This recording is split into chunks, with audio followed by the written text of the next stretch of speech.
Assalamualaikum warahmatullahi wabarakatuh. Kami, mahasiswa Politeknik Negeri Lampung dari program studi Teknologi Rekayasa Internet, kami akan memperkenalkan diri kami. Perkenalkan, nama saya Rehan Aditya. Saya Juwita Valentia. Saya Fadila Azliana. Saya Muhammad Aldi Prasetyo. Di sini kami akan melakukan wawancara dan observasi mengenai rancangan perangkat IoT. Berikut adalah video wawancara kami.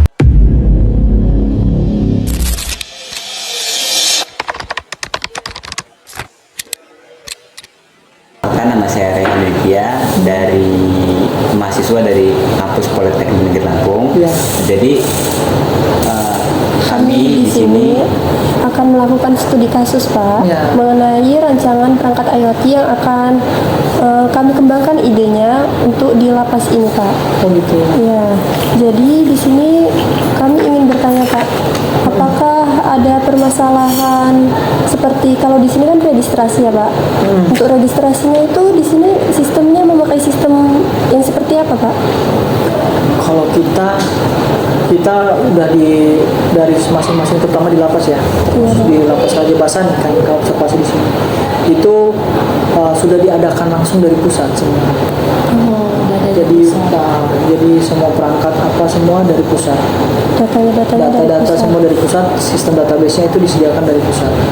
Jadi mereka yang merancang sistem database apa, SDP itu seperti apa, sampai dengan server pun dari pusat, komputer pun dari pusat, gitu. Jadi terkait dengan apa sih namanya data IT kita di sini, hampir komponen semuanya itu kita pengadaan semua dari pusat. saya ingin bertanya yang di luar soal IT begitu, Pak. Ya, apa-apa. Biasanya yang kendala di dalam lapas ini apa gitu, Pak? Kendala dalam hal apa dulu? Banyak kalau kendala ada. Seperti kejenuhan, seperti yang tahanannya begitu, Bapak. Keamanannya Gitu, Bapak. Kita satu-satu dulu. Kita khusus ngobrol di registrasi dulu ya. Registrasi dulu. Kendala sih ya plus minus ya. Maksudnya itu namanya proses berjalan pada saat pelaksanaan kerja. Nah, kalau jika ibaratnya kendala sih kayaknya minim sih ya, kendala. Kecuali kalau yang menjadi fokus kami itu dalam hal berkas, kendala di dalam hal pemberkasan. Jadi ketika narapidana pelaksanaan pindah ke sini, itu kadang mereka kan pindah ke sini bukan tanpa alasan, terutama mereka yang bermasalah. Lapas kelas 1 Bandar Lampung ini kan lapas paling besar, paling ibaratnya klasifikasinya paling atas di antara yang lain di Lampung. Jadi untuk terpidana yang hukuman tinggi, hukuman yang kiranya tingkat resiko keamanannya tinggi, itu dilimpahkan di sini, semua. Nah, pada saat itu mereka masih dalam proses sidang dan sebagainya. Ketika udah putus, karena kan memang di UPT lain itu tidak dapat menampung dengan kasus yang serius ya, makanya ditampung ke sini. Nah, ketika mereka pindah dimutasikan ke sini, itu ada aja selip namanya berkas kurang, kayak gitu, terkait misalnya eksekusi, ada yang belum terlaksana karena jaksanya mungkin belum langsung mengeksekusi karena kan itu masa pikir 2 minggu, gitu. Sedangkan itu sudah masuk atensi, mau tidak mau harus dipindahkan. Nah, tapi kan itu kita masih bisa koordinasikan. Kendalanya cuma kadang koordinasi. Ketika yang bersangkutan sudah sini, kita mau koordinasi ke misalnya kejaksaannya di Lampung Utara. Nah, itu kan perlu kita butuh beberapa waktu. Kecuali kayak Kejaksaan Negeri Bandar Lampung, kita bisa komunikasi atau bersurat dekat di sini. Gitu. Jawaban mungkin lebih cepat. Itu sih satu berkas. Terus kalau kondisi yang kendala yang lain kayaknya ya nggak terlalu beresiko ya dalam kerjaan sebenarnya. Tapi kalau berkas-berkas ini apakah aman, Pak? Sedangkan untuk akses masuk ini bisa siapa saja kan, Pak? Maksudnya hanya pintunya manual gitu, tidak memakai sensor sidik jari atau sandi gitu, Pak. Oh gitu. Iya. Kalau itu kita kan memang diawasi 24 jam. Selain daripada CCTV. Kita kan ada beberapa titik CCTV, terutama yang menghadap ke sini kan ada yang menghadap ke ruangan ini. Iya. Itu kan termonitor juga melalui P2U atau portir. Sekarang namanya P2U, pintu pengamanan utama. Diakses juga sama komandan yang langsung kontrol area sini. Jadi selain daripada tiap ruangan ini, mereka juga selain menjaga P2U atau lalu lalang narapidana di sana, mereka juga fokus menjaga pada saat di luar dari jam kerja pun mereka kontrol gitu. Mereka juga lihat jangan sampai ya kayak yang naik lalu lalang ke sini juga kayak narapidana itu bukan tanpa izin atau bukan sembarangan narapidana, itu yang sudah memiliki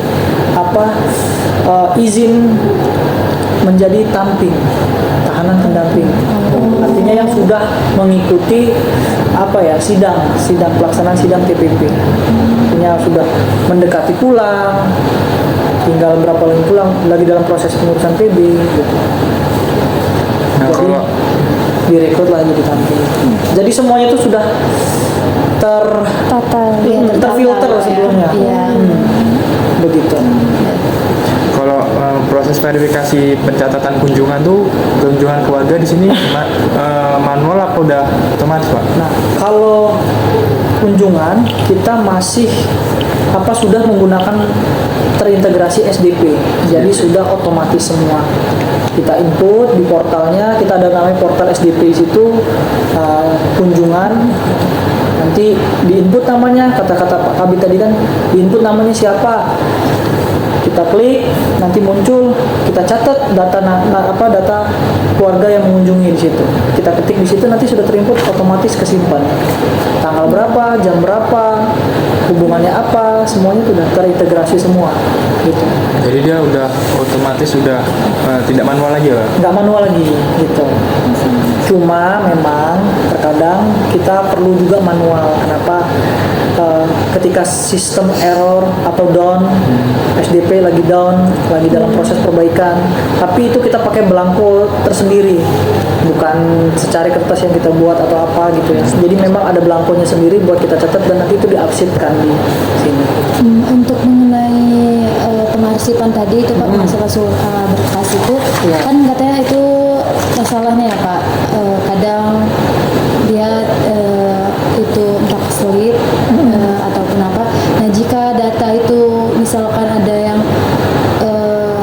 nggak masuk gitu Pak, hilang gitu, itu gimana kita mencari tahunya Pak? Nah, kita kan punya hubungan antara APH.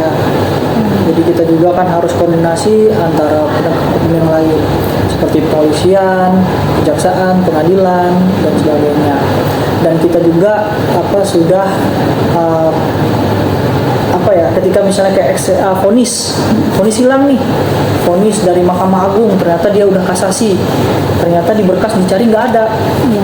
Selain daripada kita bisa bersurat meminta kan berkas tersebut dengan alasan hilang atau memang mungkin belum terlampir gitu di dalam berkas ke pengadilan pengaju kasasi, atau kita cek melalui informasi perkara.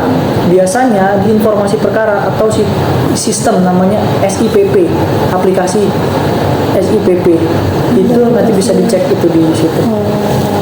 Sistem peradilan perkara itu biasanya di sana ada arsipnya. Kita bisa download. Data-datanya. Cuma minusnya, walaupun itu sifatnya legal, tapi leges pengeluaran atau leges yang mengeluarkan surat tersebut di PN itu tidak ada capnya. Tapi itu sah. Yang mengeluarkan Direktori Putusan Mahkamah Agung. Gitu. Dia terarsip semua di aplikasi Sistem Informasi Peradilan Perkara. Jadi walaupun datanya hilang, tetap kita bisa selain kita selain kita minta lagi ke mereka, sifatnya koordinasi. Yang kedua, kita bisa cek di sistem, di aplikasi.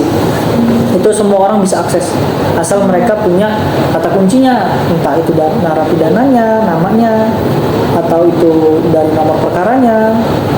Kita juga di situ kelihatan dari pengadilan mana, misalnya Pengadilan Tinggi Tanjung Karang, itu nanti tanggal berapa putusnya.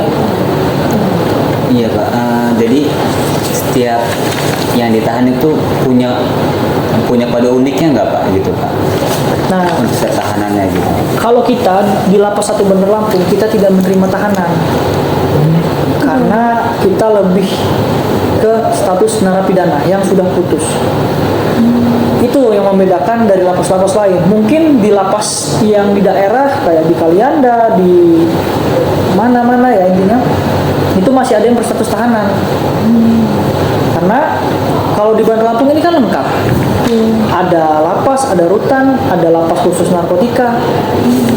Nah, lapas itu pada umumnya ditempati narapidana rata-rata.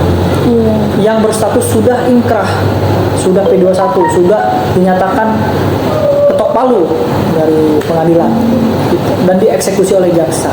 Tapi kalau rutan itu lebih fokus ke tahanan karena masih dalam proses peradilan. Bisa aja dalam misalnya Fulan bin Fulan ditahan di rutan. Nah, itu masih menjalani proses pidana. Tapi bisa juga menampung karena kita juga sekarang overcrowded, over capacity. Kan nggak semua lapas bisa nampung secara keseluruhan. Makanya itulah adanya mutasi dari UPT 1 ke UPT 1-nya. Yang kira UPT sini sudah mulai turun angka tingkat jumlah kapasitasnya bisa diisi dari lapas lain yang kiranya udah penuh gitu. Dipindahin ke sini. Seperti itu sih gitu. Nah, jadi dia memiliki yang kode uniknya nggak Pak? Kalau masalah kode unik, nah itu pengertian soal tahanan narapidana dulu. Iya. Artinya di sini kita lebih tepatnya menerima narapidana. Itu yang saya bilang bukan kode unik, lebih ke pengklasifikasian register. Karena kita registrasi namanya register narapidana. Nah, kalau narkotika itu sebenarnya itu beda-beda ya di setiap lapas. Tergantung mana yang nyaman, tapi hampir keseluruhan sama. Mekanismenya sama, SOP-nya sama, karena memang satu payung satu. Nah, kalau di khusus saya ceritakan di Raja Basa ya, di Lapas Bandar Lampung itu narkoba. Kita cuma nambahin misalnya B1N, B1.N, register pada tahun tersebut dan pada nomor urut pada buku register. Misalnya B1 itu ada semua di internet. B1 itu yang hukumannya lebih dari 1 tahun. Kita ulang lagi jadinya kan. B1 itu lebih dari 1 tahun hukumannya. Makanya kita tulis B1. Tapi kalau dia hukumannya cuman Pak di bawah 1 tahun, ada namanya B2. Gitu. Kode unik itu nggak ada, tapi itu sudah penggolongan klasifikasi tadi. Nah, kalau tambahannya kayak N itu baru tambahannya dari kami. Narkoba, nomor misalnya nomor urut pada buku registernya nomor ke-7, tahunnya tahun 2025. Jadi B1N, B1.N.7 garis miring 2025. Itu kita ambil ujung pangkal 25-nya. Gitu. Berarti kesannya kalau untuk mencari narapidana yang kode uniknya begitu Pak ya? Ada kode unik. Kalau mencari narapidana cukup pakai nama aja, Ketim. Jadi itu kenapa harus ada nomor? Itu namanya nomor registernya. Itu mempermudah kita juga ketika di SDP, di buku register mencari kapan dia pulang. Kita kan harus ada arsipnya juga. Kalau nggak kita kasih nama, kita nggak kasih nomor register, kita bingung nih. Ini siapa. Kalau untuk masalah kita panggil, kita mau apa, ya cukup namanya aja. Kita klik kan udah canggih. Iya.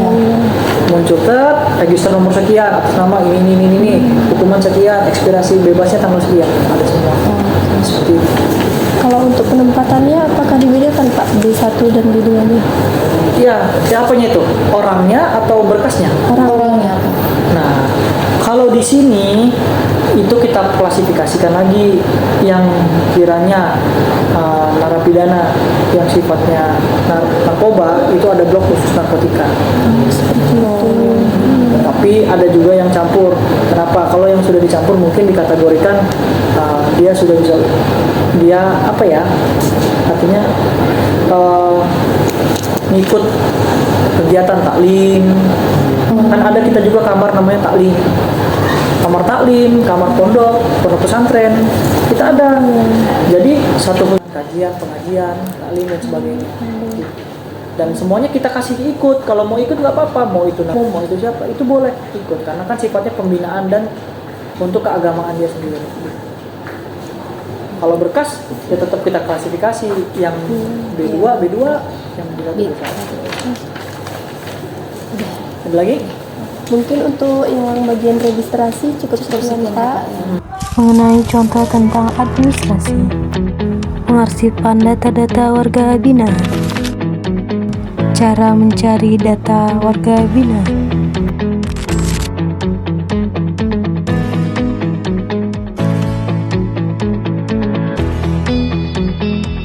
daftar seluruh jumlah warga binaan.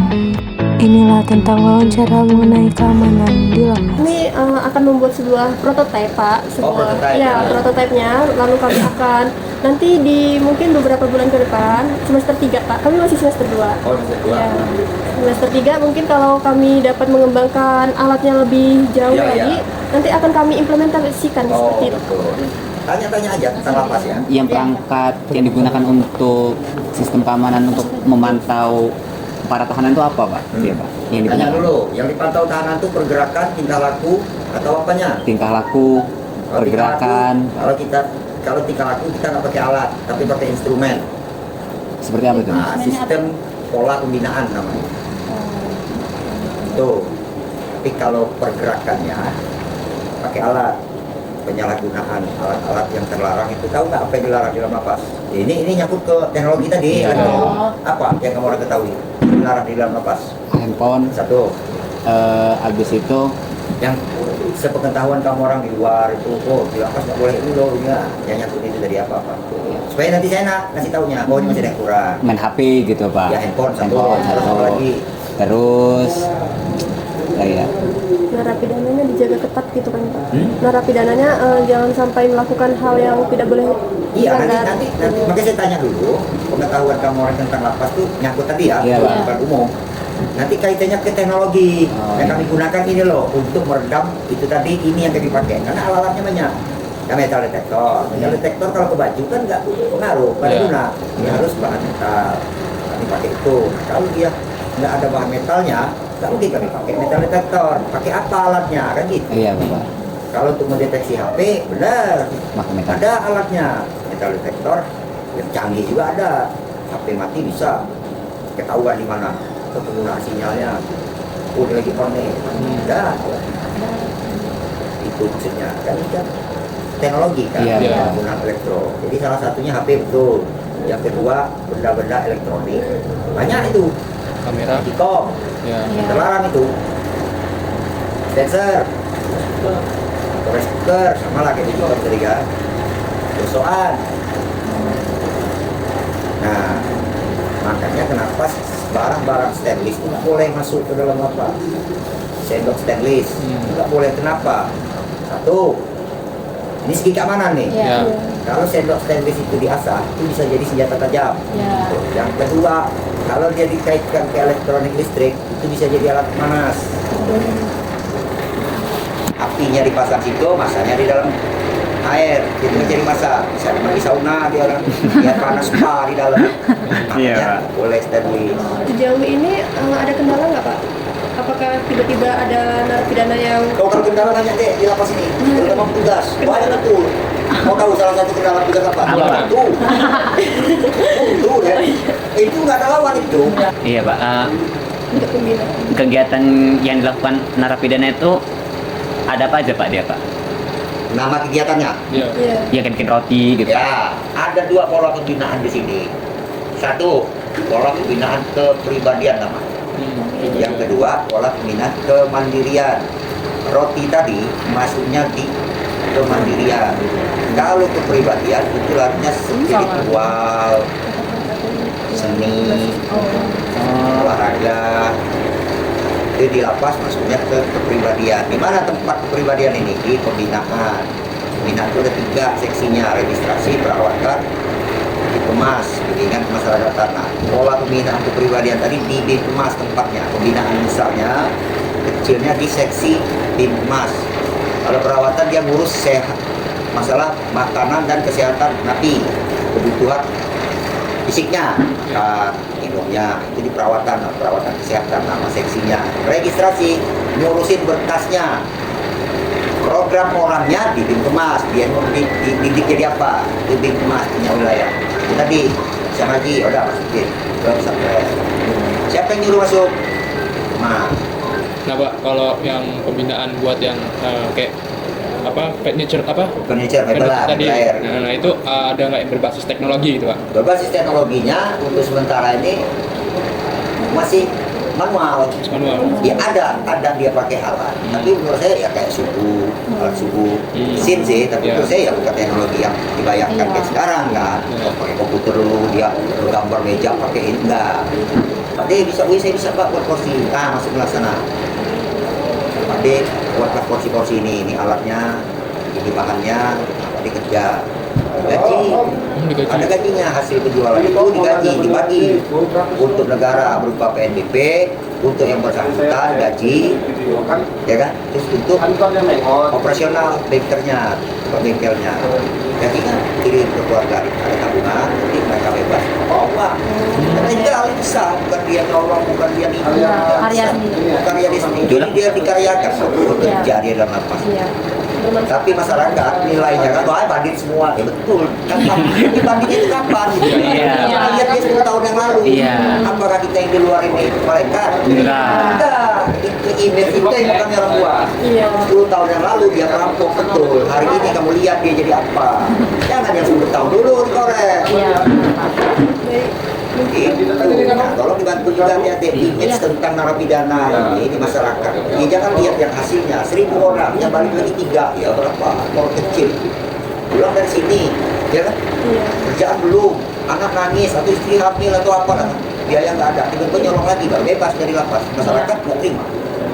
Bapak, kalau misalkan kita boleh melihat-lihat hasil karya-karyanya atau Karya apa? Narapidana? Iya. Oh banyak. Karya-karyanya dan setempat-tempatnya apa boleh? Nah, kalau mau lihat hasil karya dan tempat produksinya bisa bukan saya, ada bagian lain.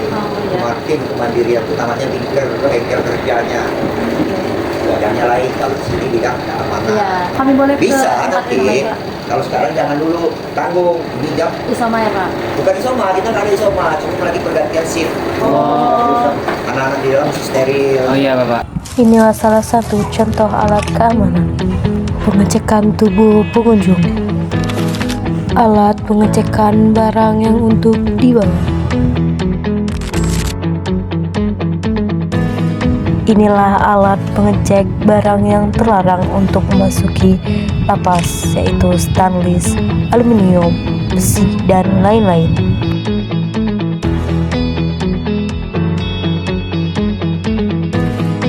Wawancara mengenai giat warga binaan. Assalamualaikum warahmatullahi wabarakatuh. Kita dari Politeknik Negeri Lampung Pak, jurusan Teknologi Informasi dalam program studi Teknologi Rekayasa Internet. Di sini kami ingin melakukan wawancara kepada Bapak Edi Siono dan Bapak Ade untuk observasi mengenai kegiatan yang ada di sini dan apakah pembinaan keterampilan di sini sudah memakai yang berbasis teknologi seperti itu Pak, dan apa ada Kendalanya atau permasalahan yang terjadi dalam pembinaan di sini. Jadi untuk kegiatan di bidang kegiatan kerja itu terbagi dari 3 seksi. Seksi bimbingan kerja itu bagian memproduksi, bikin kursi, roti dan sebagainya. Nah, ada ini bulan kasih sarana kerja, alatnya dari dia semua. Penyediaan alat. Ada satu lagi Pak Dodi kebetulan lepas piket itu kasih PHK, pengelola hasil kerja. itu bagian pemasaran dan itu yang banyak pakai media internet itu kan ya untuk pemasarannya. Adapun untuk di sini istilahnya peralatannya rata-rata yang belum pakai apa? Internet itu. Internet belum. Iya. Karena di sini rata-rata masih Manual. biasa, seperti mesin jahit juga masih yang Iya. biasa. Terus mesin suhu masuk ini. Tapi untuk pemasaran ya, masalah kita pakai jaringan internet, terus IG dan Facebook, WhatsApp, itu aja. Terus DNA sama Instagram. Terus Iya. tapi kalau peralatan semua kita Masih ya. Manual. Jadi untuk medianya ya Pak ya di medianya, sini ya. promosi. Iya, promosinya. Untuk kendala dan masalahnya itu apa Pak? Kira-kira? Jadi kendala pertama narapidana ini kadang-kadang apa ya, belum bisa atau SDM-nya tidak sesuai. Contohnya kita menjahit kalau pas lagi pelatihan itu lebih dibutuhkan adalah tamatan minimal bisa menulis dan membaca. Iya. Karena menjahit itu harus ukur, panjang, lebar dan lain sebagainya. Nah itu begitu kita butuhkan ada yang mau, tetapi SDM tadi dia nggak bisa baca tulis. Yang kedua kendala itu di pemasaran. Pemasaran kadang nah masyarakat ini yang kadang belum tahu bahwa LP itu sekarang mungkin ada yang tahu ya. LP ini sekarang nggak seperti penjara zaman dulu. Jadi kesan penjara zaman dulu itu masih melekat ke masyarakat. Seolah LP itu kotor, jorok atau apa. Dan tadi sendiri kan. Nah itulah. Mudah-mudahan kalau masyarakat sudah percaya bahwa kita udah modern, udah lapas itu udah tidak seperti dulu lagi. Mudah-mudahan mereka memberi produk kita, mereka juga tidak ragu lagi. Iya. Itu kan, kan? Iya. Yang kedua, kekurangan alat yang canggih. Contohnya, pertukangan kita bagus, tapi pertukangan di luar dia udah pakai komputer. Jadi finishingnya kita kalah. Tapi kalau soal apa ya, kuantitas ya, kuantitas bagus kita, cuma kendalanya di peralatan yang masih minim, belum modern itu aja. Salah satunya kendala. Tapi sebagai petugas di Jaya, hal begitu nggak boleh kita menyerah. Kita harus mencari solusi. Contohnya pemasaran kita terobos sampai ke masyarakat langsung. Iya. Nanti memberi masukan kepada masyarakat bahwa LP ini kayak roti, kita udah bersih segala macam. Masuk kita contohkan aja puskesmas Raja Basah ini, itu udah ngambil dengan kita. Jadi kita percaya pada masyarakat umum bahwa roti ini udah bersih loh. Iya. Puskesmas Raja Basah aja ngambil dengan kita. Puskesmasnya sering Iya. isi di sini ya, klinik ya. Itu lihat sendiri seperti itu. Mereka sanggup seperti menjahit ini kan kita bantuan dari gubernur. Mesin jahit itu dari gubernur, terus menteri dari gubernur juga, alhamdulillah. Roti dari BRI sama BLK. Ya. Nah, termasuk BRI mesin suku ya, dari BRI juga. Jadi kita udah masuk, BRI masuk, gubernur masuk, KAI. Kereta. Ya, KAI itu bagian apa Pak? KAI kita di SAI, kita ada SAI sarana asimilasi dan edukasi. Jadi pertanian tapi ada edukasinya. Itu program dari pusat. Kebetulan kemarin kita terkendala dengan traktor, kita ajukan ke KAI, alhamdulillah kita dapat traktor. Istilahnya kendala pasti ada, cuma kita cari solusi, harusnya cari solusi. Untuk warga binaan di sini yang mengikuti kegiatan ini itu sudah ini ya Pak, apa pelatihan ya Pak ya, mengikuti pelatihan? Kalau yang di kerja sini udah, jadi kita pernah pelatihan bersop, tapi udah 5 tahun yang lalu. Yang dilatih itulah karena kita tidak setiap tahun bisa mengadakan pelatihan bersop, jadi yang sudah dilatih ini menularkan kepada generasi. Oh, melatih yang ya, belum jadi bisa. sebelum mereka bebas, mereka melatih temannya regenerasi. Oh ya.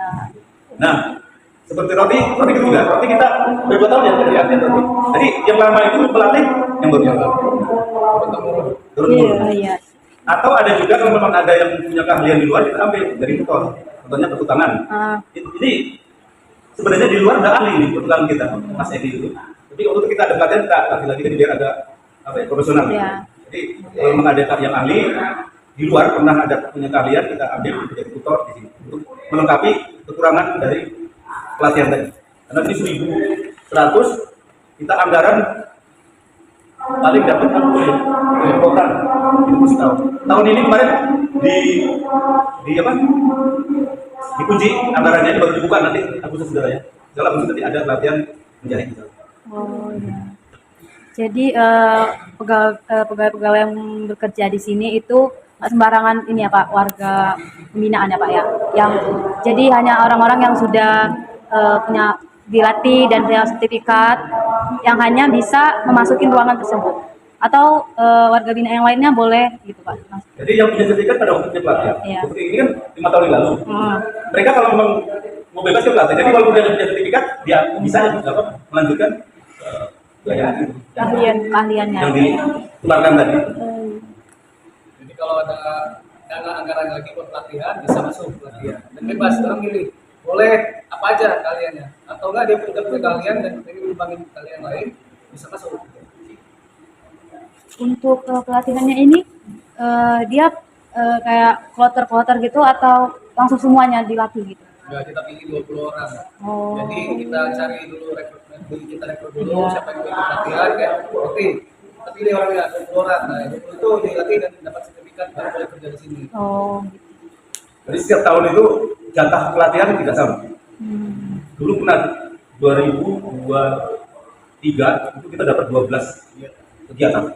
Jadi satu kegiatan 20 orang. 20 kali 12 ya bisa sampai 240 orang. Ya. Tapi tahun kemarin cuma dua, jadi cuma 40 orang. Itu kemarin. Tapi kalau sekarang udah 16 kegiatannya Pak. Kegiatan itu emang 16 tapi kita punya 16 kegiatan. Ya. Iya. Tapi tidak semuanya Itu ada anggaran iya tersebut. anggarannya Pak ya. Jadi sesuai dari atasan mengeluarkan anggaran berapa untuk bisa Ya. Jadi kita tetap mengajukan sebanyak-banyaknya. Nanti tapi dari pusat turunnya nggak tentu ya, karena Iya. yang bagikan orang pusat. Jadi kita dapatnya berapa, ya kita terima, kita lakukan. Nah, untuk anggarannya itu bebas dipilih atau memang ada waktu-waktunya? Itu ya. Ditentukan kan sesuai kebutuhan yang dibutuhkan sih. Apa yang kira-kira kurang dan apa mau dipelatihan apa. Itu yang terdahulukan ya Pak. Ya, kalau pelatihan itu apa?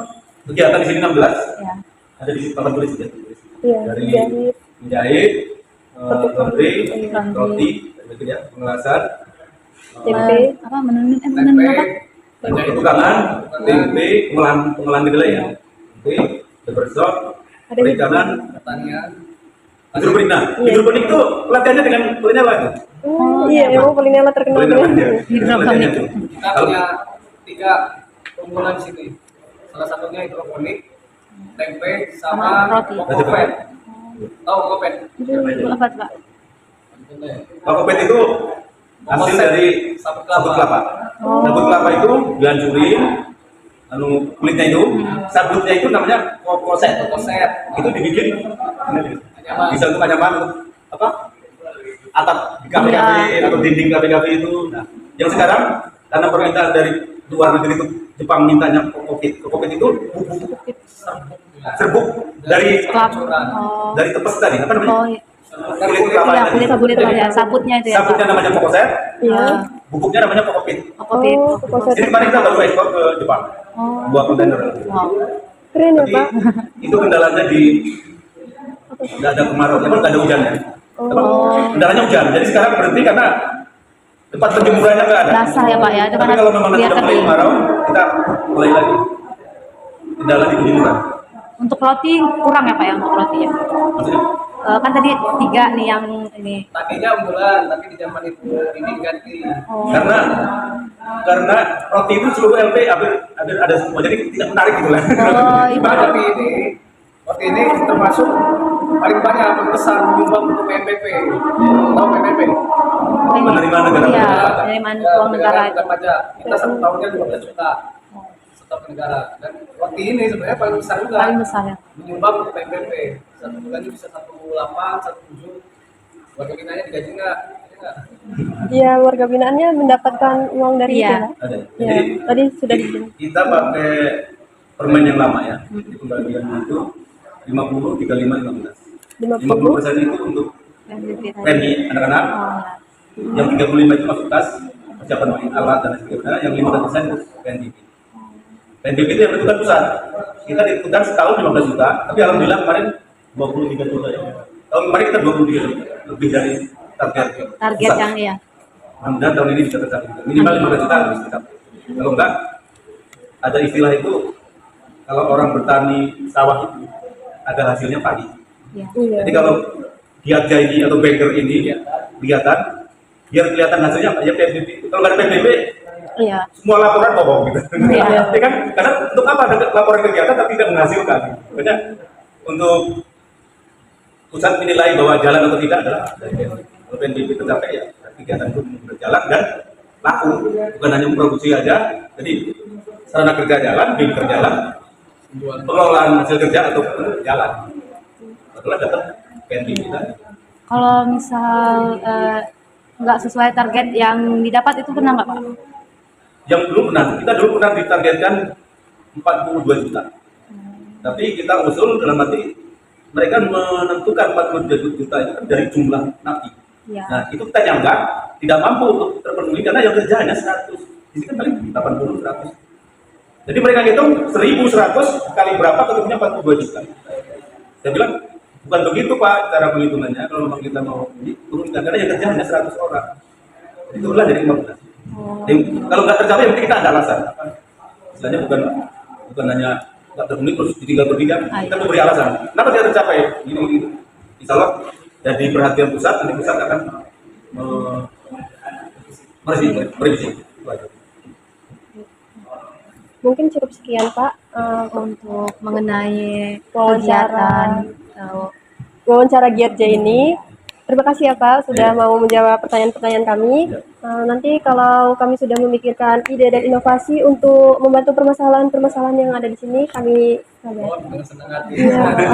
Oke, beratnya ini di permasalahan ini dimana menggunakan Iya. teknologi ini Kurang ya, Pak? masalah lebih mudah, cepat dan banyak terjangkau semua masyarakat. Iya. Bukan hanya di Lapas Satu Banaran, pun masyarakat seluruh sampai ke masyarakat Papua. Nanti bisa jadi coba pas acara-acara ini promosi juga. Iya. Kalau ada acara apa-apa, Nanti masukin ya loh. untuk Insya Allah rasa tidak kalah dengan produk di luar. Iya, sudah ini kami sudah coba. ditesti Pak. Tetapi harga sangat Terjangkau. Iya, murah. terjangkau Di luar banget. 7.000, 8.000 ya. Di sini cuma 4.000. Sangat murah. Harga apa namanya? Harga masih Kasarannya ya Pak, harga ini kualitasnya. Kualitas kita premium. Iya, Boleh dicek. melihat bahannya juga tadi. Iya, Iya, premium semua. Untuk harganya tuh 4.000 semua atau ada harga-harga yang 4.000 semua ya Pak?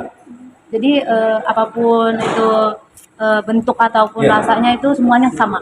itu pun kalau memang nanti ingin sebagai yang untuk mini bisa Iya. kita bisa. Oh harga? 3.000. Tapi bukan ini. Iya.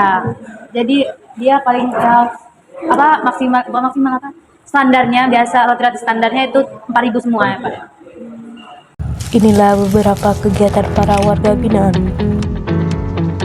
Mari kita lihat bersama. Pemangkas rambut.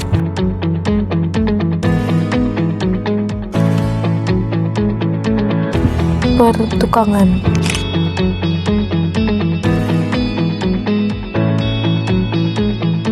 Pengelolaan pembuatan tempe.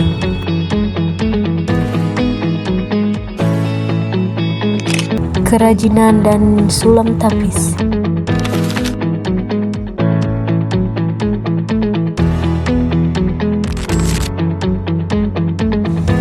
Menjahit.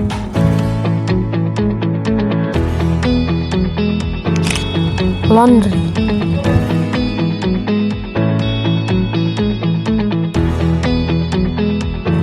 Pembuatan roti.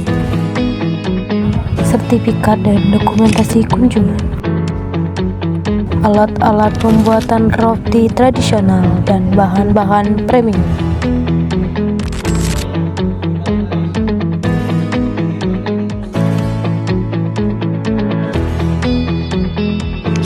Inilah hasil roti yang telah jadi dan akan dijual.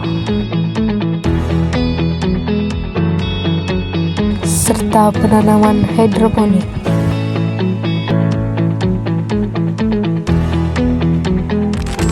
Sayuran yang ditanam yaitu selada, bibit pakcoy, anggur, pare, pakcoy, serta kegiatan-kegiatan yang lainnya.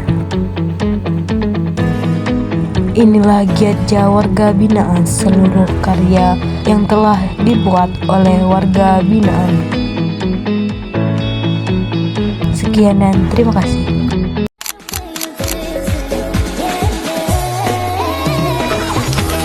Raden. Sukses.